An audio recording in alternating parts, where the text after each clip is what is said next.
Eating disorders affect millions of people worldwide. They affect men and they affect women. It's tempting to think that an eating disorder is about food, but it really isn't. It's about establishing safety through a sense of control.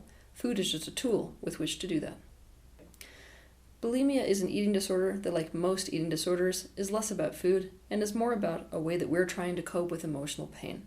For this reason, we could look at bulimia as a behavioral addiction. Today I'm going to go in depth into bulimia, what causes it, and how to resolve it.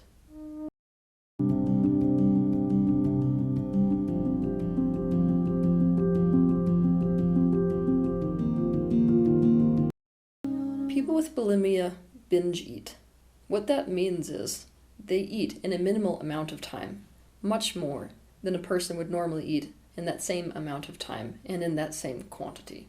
And during that time, they feel out of control over their eating, such as what they're eating and how much of it, and therefore it is experienced as an episode. Then a person copes, or let's say compensates for, that episode of binging. And they do this in ways that are extremely detrimental to themselves. Things like vomiting, for example. And that's the most common way people tend to compensate with binging.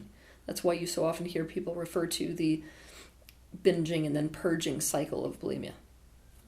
But compensatory behaviors can also include the use of laxatives, diuretics, other medications, excessive exercising, or fasting.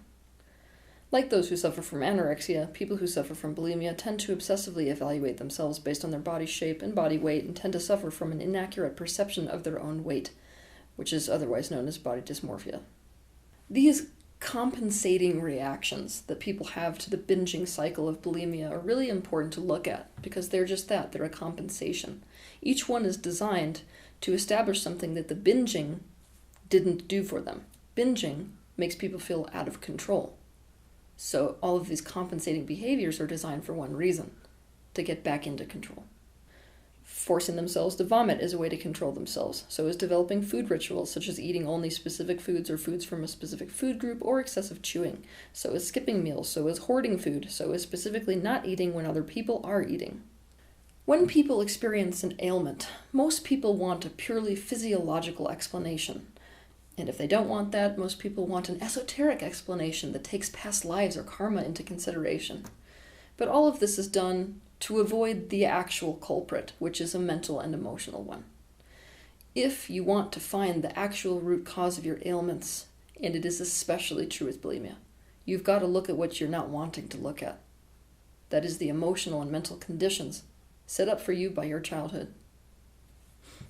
That also means looking at your current relationships in life.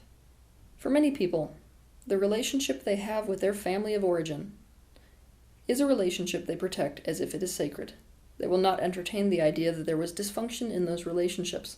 In order to preserve the relationships the way they are and not rock the boat, it's easier to just take responsibility for being messed up. But if they do this, they will never have awareness of what is actually going on. Eating disorders are one of these conditions where, in order to gain full awareness of what's going on, you must be willing to revisit the emotional conditions of your childhood and confront the reality of your current relationships. To understand the motive for this particular behavioral addiction, we have to look back at the early experiences that people had that have now developed this disorder. If you look in the childhood of people who have bulimia, without exception, what you find is gaslighting. That is the core of their emotional pain in life. So what is it to gaslight someone? It is to make them believe that their reality doesn't exist. What you see you didn't see, what you feel you didn't feel, what you hear you didn't hear. Your perception is completely wrong. And this is the reason that most people who suffer from bulimia feel as if they are losing their mind. Imagine that you walked out of your bedroom and while you were gone for 5 minutes, I walked into that bedroom and replaced your bed cover.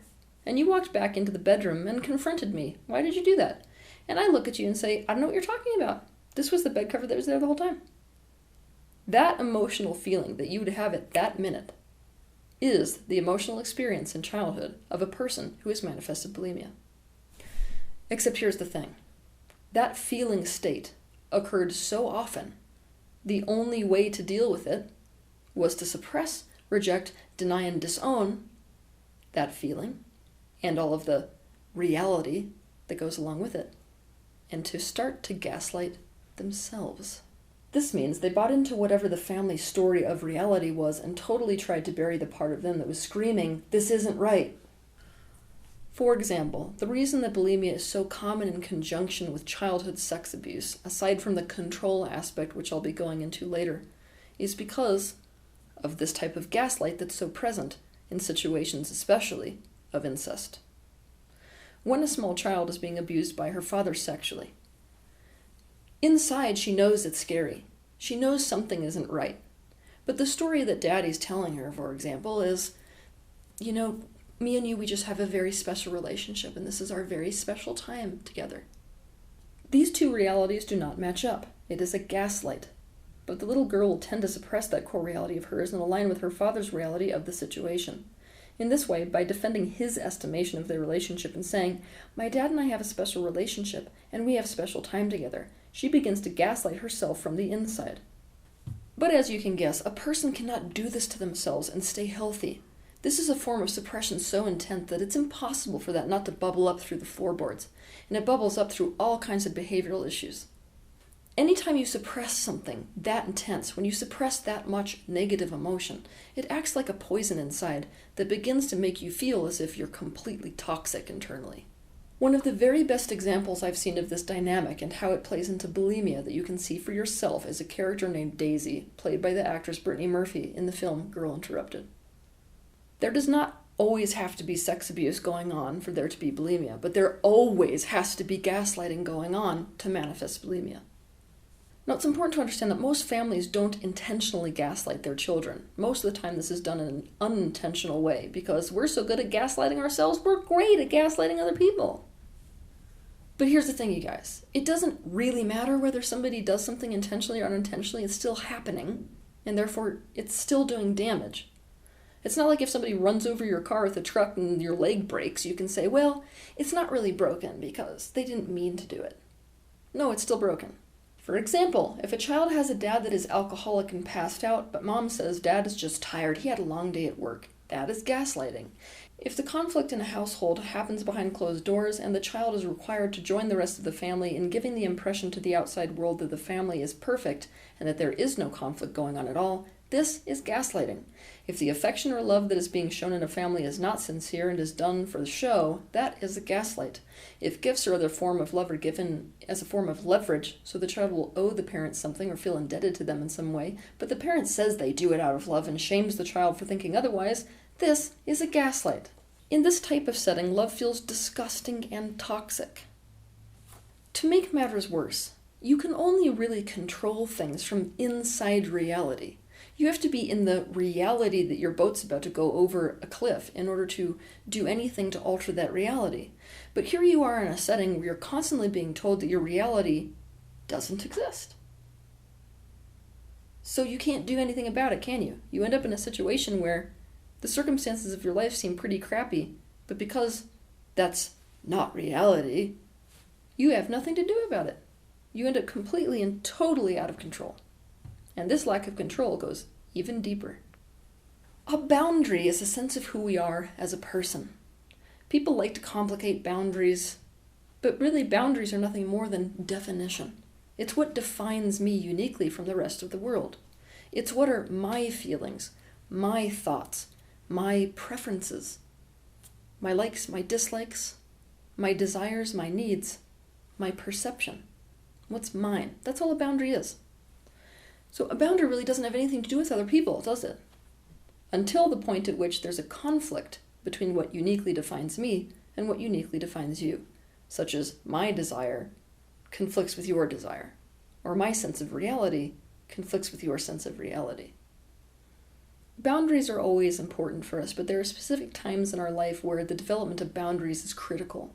These are phases while we're growing up of individuation, and if we experience trauma around boundaries at that point in time, we don't develop healthy boundaries. We don't develop any personal definition or a healthy sense of self. We feel totally out of control of ourselves. The people in our lives and the circumstances in our lives are instead the ones that have control over us. Some parents, especially those that are narcissistic, cannot differentiate between their children and themselves. They see their children as a complete extension of them. So they're not able to honor their child's reality. They're not able to see that their child has separate desires, separate thoughts, separate feelings, separate perceptions. Therefore, they're going to invalidate their child's reality 24 hours a day. As a result, the child experiences relentless boundary invasion. This can take the form of extreme situations like being spanked for saying no, or more subtle situations like a child saying, "I want the red one," and the parent saying, "No, you want the purple one." But the thing to understand is, with people who suffer from bulimia, these kinds of interactions, where their sense of self is being disregarded, go on all the time. People with bulimia who are in fact in touch with their childhood memories will report that they felt more like dolls in childhood. They felt like they were completely at the mercy of whatever decision the adults in their life had for them. And that was really scary, because when these adults didn't really have a way to acknowledge the reality of their child, most of the time they were making decisions that made absolutely no sense for the child. Instead, like when we're interacting with a doll, I decided you're going to be hungry, so now I'm going to feed you a bottle. Meaning that when the child's actually hungry, they're not being fed. When they protest these invasions, however, they learn very quickly that this leads to punishment or withdrawal of love, and worse, gaslighting. They can't say enough is enough to the parent. If they can't express their dissatisfaction, which is toxicity, the parent turns it back on the child, which is a bit like forcing energetic vomit back into someone's mouth, so they cannot acknowledge the invasion or stop it. Imagine the despair of that situation. They begin to feel totally out of control of themselves, in the same way a doll would feel out of control if it was alive, because someone else is treating it like a belonging with no personal choice. The only way this child can cope in this environment is to abandon their own boundaries, their estimation of reality along with it, and begin to gaslight themselves and violate their own boundaries for the sake of closeness with the social group. Because of this, people who suffer from bulimia feel full of toxicity, which they have to get rid of somehow. These people also feel as if they're completely unable to get away from these people, places, and things that are causing them pain.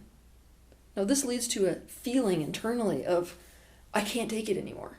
As if that's not bad enough, because of these early child experiences, they don't feel as if they have people to turn to, people who are safe, people who are supportive, people who do make space for their reality. And so, they feel completely and totally alone. In other words, they have to control this energy that's happening inside them somehow, but they have to do it in secret. Here's an important thing to understand. For people with bulimia, the relationship to food is very much a mirror of their relationship to love. It feels like something that somebody desperately needs in order to feel good and feel comforted and soothed, and so one has no control over doing that because there's desperation for it. But that once you take it in, there's a consequence. Sort of like a poisoned apple when someone's starving. This is how love was in their early childhood home, and this is how food is now. Food seems like the only safe and reliable thing, as well as the only source of pleasure. It seems like the only way to take in energy, and the safest way to take in energy to solve the feeling of being totally depleted. It seems to be the only way to soothe the feelings of emotional starvation, feelings which they have been taught through gaslighting that they were not allowed to have, so they can't have any tolerance for them. It soothes the pain they can't directly acknowledge of not being seen, felt, heard, and understood, so that they can feel safe that someone's going to consider their best interests and capitalize on them. But they have learned that they can't trust that, so the minute they swallow the food, it is as if they have just been betrayed. They feel as if they are being betrayed by the food, just like they were betrayed by someone in the family home from whom accepting love is dangerous, and as if they have betrayed themselves by being too dumb to fall into that trap again. They feel disgusted with themselves and ashamed of themselves as a result. All that being said, what needs to happen in order to heal from bulimia? 1. The single most important thing that you can do to overcome bulimia is to stop gaslighting yourself and stop letting yourself be gaslit by others. In fact, and this is going to be hard to swallow, there is no possible way to heal from bulimia unless you are able to stop gaslighting yourself. You have to see that in your childhood you were gaslit over and over again. You were constantly led to believe that your reality didn't exist, that you didn't see what you saw, that you didn't hear what you heard, that what you felt you shouldn't feel.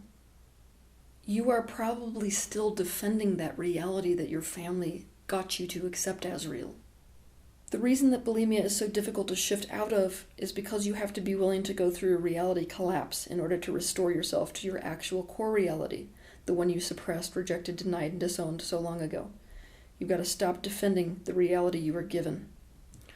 To use a previous example that I gave as an analogy, you are the person whose daddy told you that you are just having a special relationship. And so now you keep telling the story. We just had a special relationship.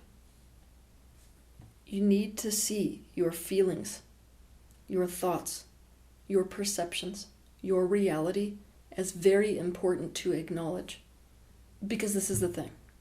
Your default mode is to gaslight yourself.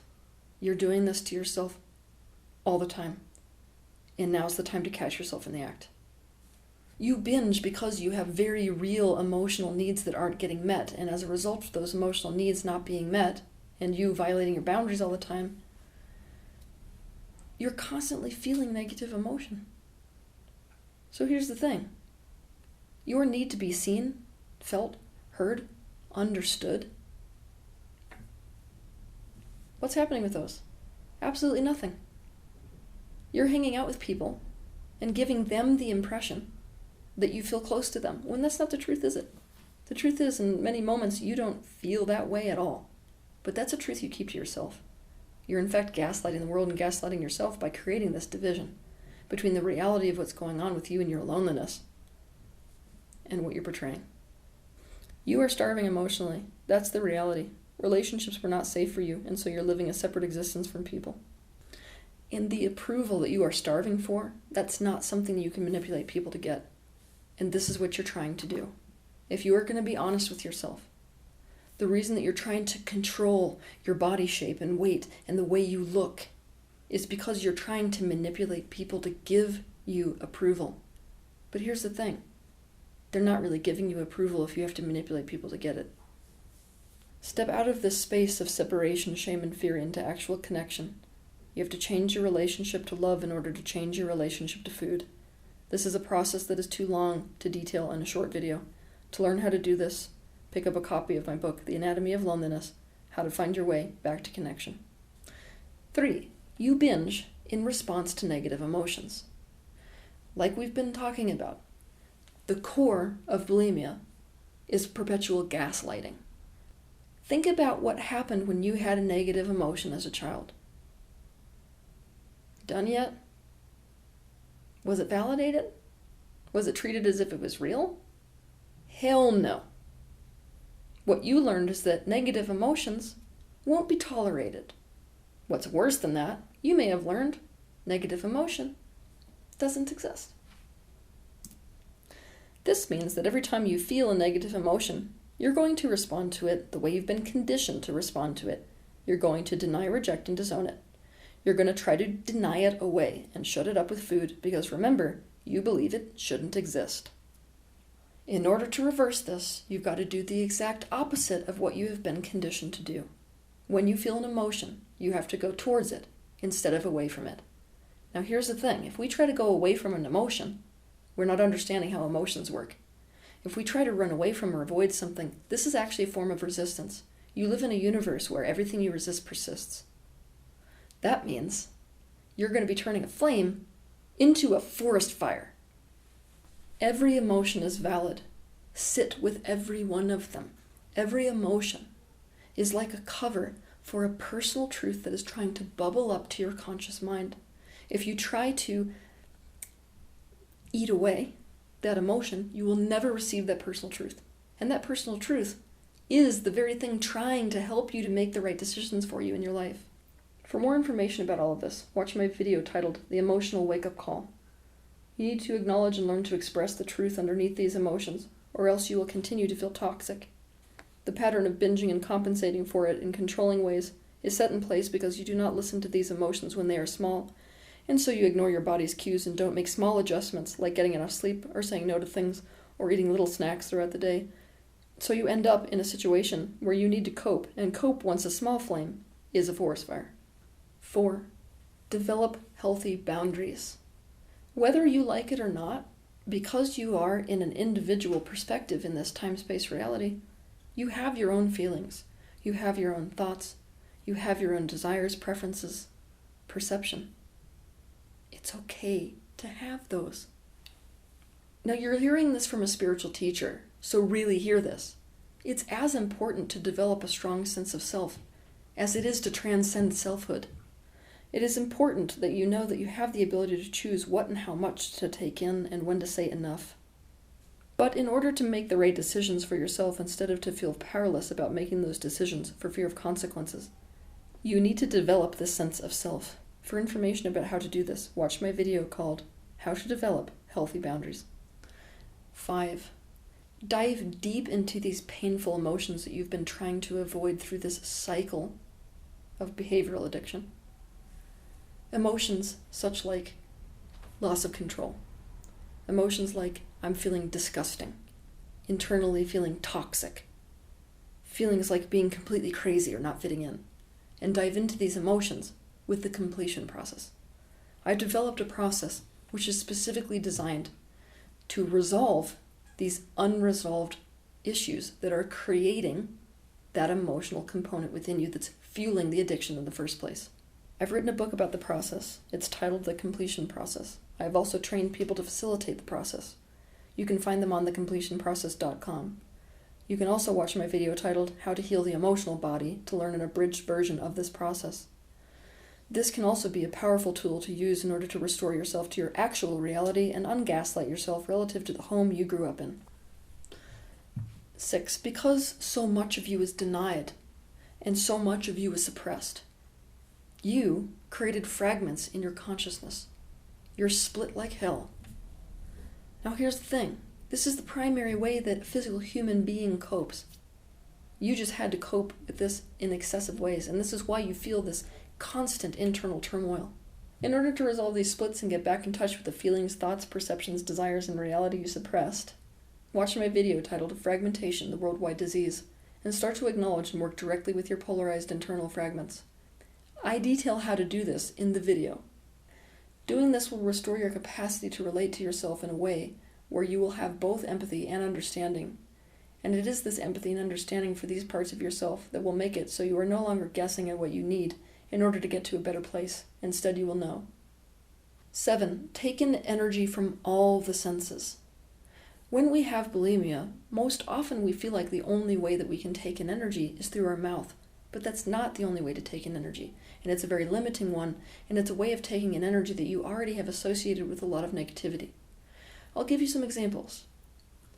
When I look at something beautiful, that beauty that I'm looking at is energy.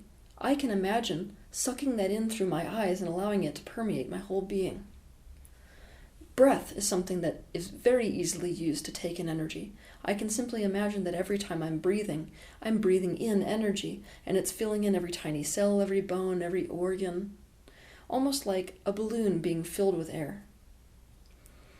Another example, I can imagine that all of my pores are like tiny little mouths that are sucking in energy from the outside all the time. When I hear a sound that I enjoy, I can allow that sound to permeate and fill up my body.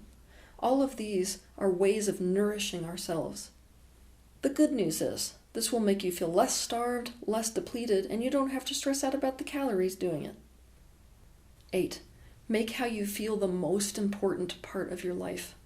If you suffer from bulimia, you have a very difficult time with pleasure in general. It's not something which you have a lot of access to the degree that most of you tend to think that pleasure can only be found through food. And if there isn't that element in your life, there will be nothing left for you in terms of pleasure. Now, it's very common for people with bulimia to come up with all kinds of justifications for why it's impossible to dedicate yourself to pleasure, or why pleasure is something that just can't happen for you. But look at those justifications. You've got to take this risk to just prioritize doing things only because they bring you pleasure to do, not to live your life and make decisions according to what you have to do. This makes your life a chore, not a choice, and it depletes you on top of maintaining the reality that food will be your only pleasure, albeit a poisoned apple pleasure. 9. And this will be difficult for you because people who struggle with bulimia tend to also struggle from a perfectionistic complex. You can't approach the resolution of bulimia the same way that you approach most things, which is, I'm going to do all of it at once. This isn't going to work. Healing doesn't work this way. Life doesn't work this way. Every time you finish an episode of binging, you tell yourself, never again. Look at the pressure that this puts on you. You've already learned that it is these painful or negative emotions that really fuel your binging behavior. And here you are, adding that pressure to that emotional state, making you more likely to binge instead of less likely. Here's what you normally tell yourself. You tell yourself you're going to lose all the weight, overcome your shame, start making the right decisions for yourself, and have healthy boundaries from now on. You've just taken several healing processes, one of which may take years to do, and you have said, I'm going to do it all. In fact, it would all be done by now, as if everything that's standing in your way is just your personal resolution to do it. That's not the case at all. That's like saying, I'm done with this laziness, and tomorrow I'm going to carry the Empire State Building to France. You are setting yourself up to fail, because everyone on earth would fail at that. I know how desperate you are to stop this cycle. I know that when you are desperate, the last thing on the face of the earth that you want to hear is that something's going to take a long time. But it's the reality. The reality is, healing from bulimia is not going to be an overnight process. And it's not something that can be done just because you decide it's done. As if it not getting done is some personal failure. You're going to have to start with one thing at a time and become a master at it before moving on to the next thing. And you can expect relapses. And none of this means you're failing in any way, shape, or form. The standards you are keeping for yourself are impossible, and you need to stop gaslighting yourself by telling yourself that someone can, and so you must be a failure or less in some way because you can't. What happens when you try to stop all the things that you've labeled as bad at once is that all of them happen again at once. This only makes you feel more out of control. But it isn't because you're out of control, it's because you set yourself up. 10. Assuming that you are actually facing and healing the emotional component that is going into bulimia, you can start to eat for what feels good. If you want to understand what healing is exactly, because sometimes when I say, as long as you're healing emotionally, that makes no sense, watch my video titled, What is Healing? Eating to feel good is totally different than dieting, obsessing over calories, and even emotional eating. It's none of those things. If you start to eat food with the idea that you're specifically eating so that you feel good, not emotionally eating, then what happens is you naturally and intuitively start to make the right choices for yourself and your food eating personally. Here's an example. I'm not going to eat a big piece of chocolate cake because I know that I'll start to get a headache and feel sluggish if I do it. I know that if I eat soup, I will feel warm and like I have more energy. Eating this way not only puts you back in touch with your own personal truth, it also makes you much less likely that you'll get that feeling of having made a mistake in taking in foods that leads to your purging behavior. For more information about how to do this, watch my video titled, How to Improve Your Relationship with Food.